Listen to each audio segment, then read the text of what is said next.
Nəfsni paklash və onun çarları. Nəfsni paklash aldınqı qatardakı fərzlərning biri.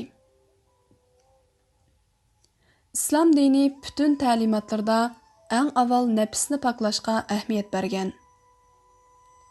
Nəfsni paklashdan məqsəd nəfs iştaha qıldıgan və həvəs qıldıgan barcha günah məsiyətlər, haram və yaman qılıqlardan onu yiroq tutuş, şeytanның onu bulğub etişidən saqlab, onu öz kontrolluğa tutuş deganlikdir. İnsan nəfsi paklanganda, onun bütün əməlləri və yürüş-duruşları durustluq, haqqaniylikqa qarab yol alğan boludu. Qaçaniki insan nəfsida bu paklanish əməlgə aşıdigan, onunda güzel əxlaq və fəzilətlər bığ urğan boludu da, onun içki dünyası yaxşılıqlar qaynamağa aylandı. İnsanның nəfsi paklanğan, təbiəti tüzəlgən vaqtda, onun içki və təşqi əhvalının ıslah qılınışıda şək yox. İçki güzel bolmağanlarının təşqi güzəlliki əhmiyyətsizdir.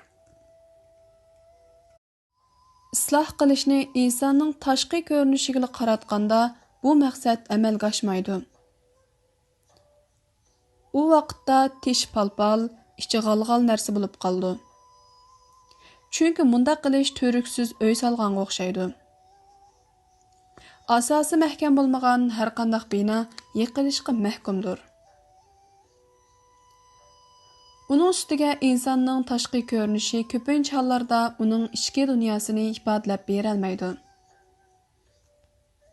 Şu səbəbdən İslam dini kişilərinin təşqi görünüşüdən görə onun içki dünyasını ıslah qilishqa nəhayət zor əhmiyyət bergan.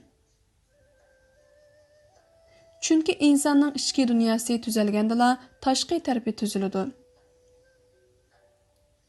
Şunu özünün içki dünyası xarab durub, yasalmılıq bilən təşqi görünüşü nəhayət yaxşı və çiraylıq göstərişə uğrunğanlar münafıqlar deyə atıldı. Mundaqlarning əxlaqi görünüşü təbii bolmağan bir xil yasalmılıqdan ibarət bir nərsidir.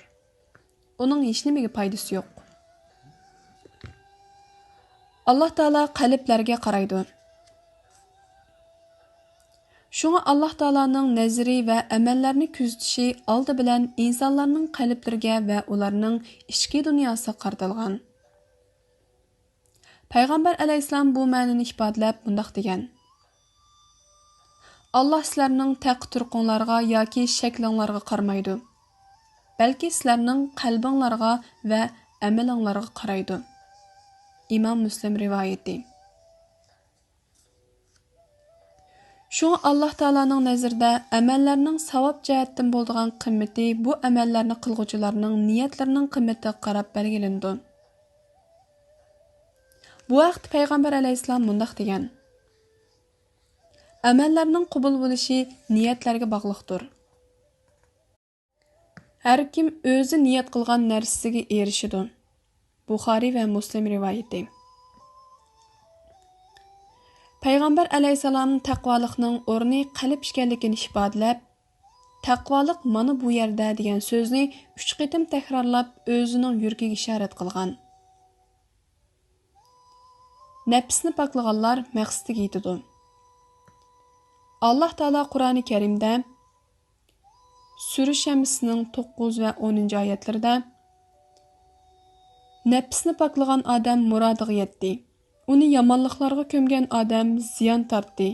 Degan özgərməz prinsipni o'ttirib qo'yish orqali nəfsni Allohga iymon etish, uningga itoat qilish, uningga taqvolik qilish bilan paklaganlarning dunyo va oxiratda murodiga yetadiganligini, aksicha Alloh taolo kufrlik qilish, gunoh ma'siyatga cho'mish bilan nafsni xarob qilganlarning ziyon tortadiganligini ochiqcha qarlagan.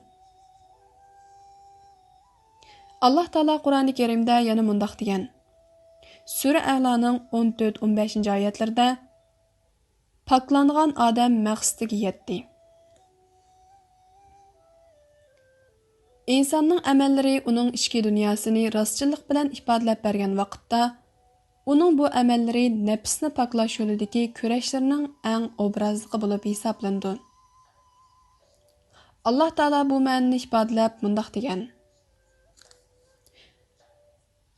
Sura Laylining 14 va 21 oyatlarida: Ey insonlar, men sizlarni lavuldab turgan o'tdan ogohlantirdim.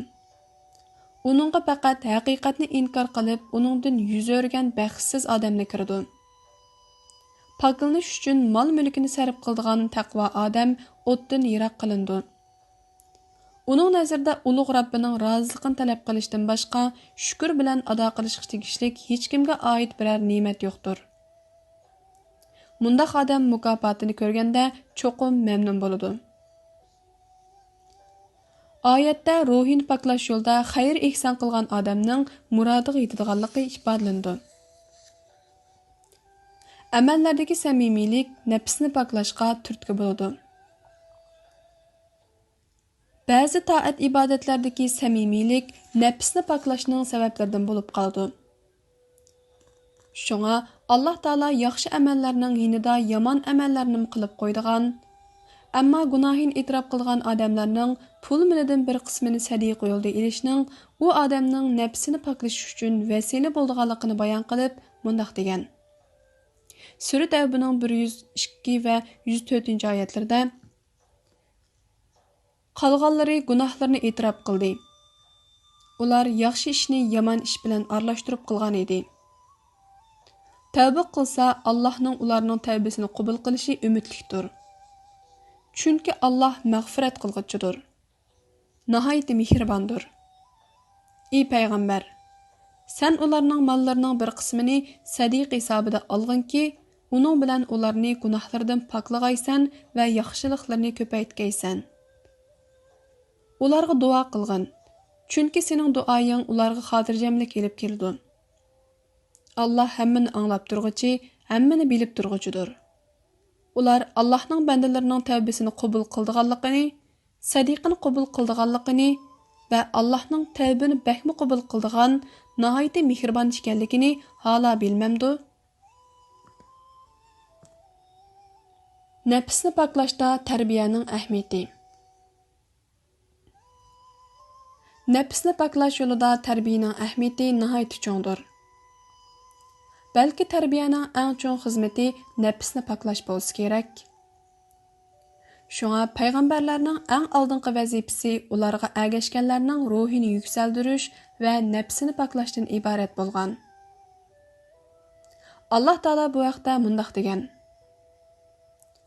Sur Baqaraning 151-oyatida: Shuningdek, o'z ishinglardan sizlarga bizning oyatlarimizni tilovat qilib beradigan, sizlarni pok qiladigan, sizlarga kitobni va hikmatni o'rgatadigan, sizlarga bilmaganinglarni bildiradigan bir payg'ambar avatdik.